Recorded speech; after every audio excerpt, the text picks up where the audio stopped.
So in this line of nets, we have a variety of different types of nets.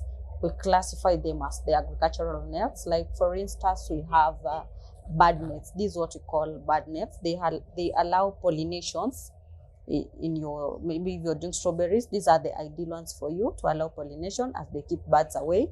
We also have insect nets. This is what we call insect nets. They keep away flies and insects from your greenhouse, so they are ideal for greenhouses.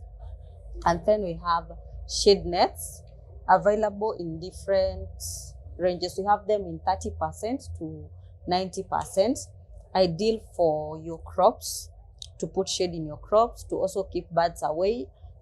Good for nurseries, and also if you're doing export, they're also good to help you in getting the targets of your export markets. And we have them in different shades, that is in black and also in green. Those are the variety of the different shade agricultural nets that we have. Okay, so why would you say that agricultural nets are important to farmers? Okay, for the agricultural nets, in cases where the areas are very hot, like Wajir, Garissa, also the northern parts of the country, Marsabit, Isiolo, you need the nets to prevent your crops from the direct sunlight. So that's the key aspects of the nets. Okay, and what are the different types of gauges available? Like the gauges we have for instance, the shade net we have in 30%, 55%, 75%, and 90%.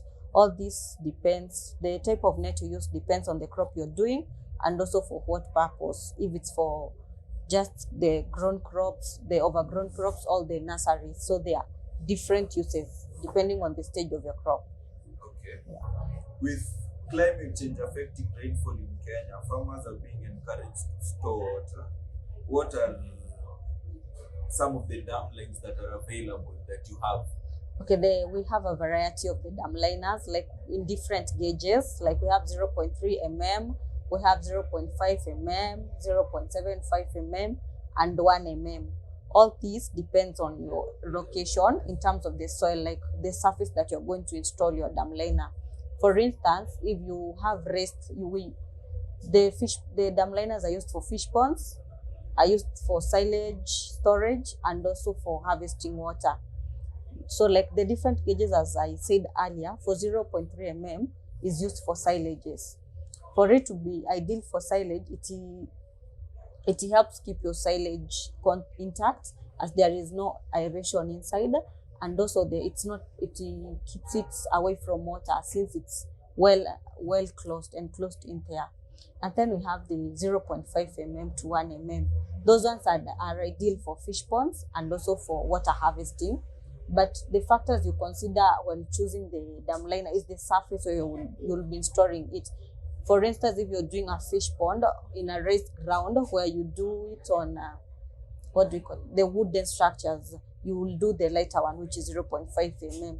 But if where you're installing is you've just dug a hole and the soils are very rocky, you have to use the heavier gauges, that is 0.75 and 1 mm.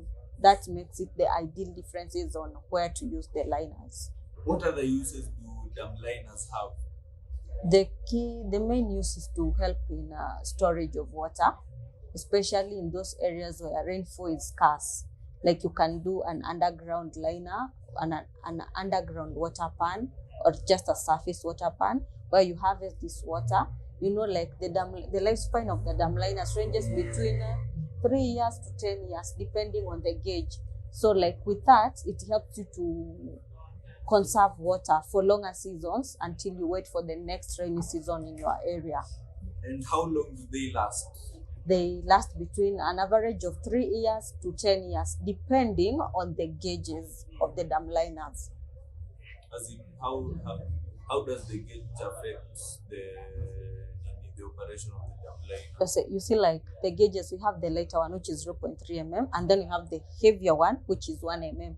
So like you find the material in it, the heavy one will stay longer than the lighter one.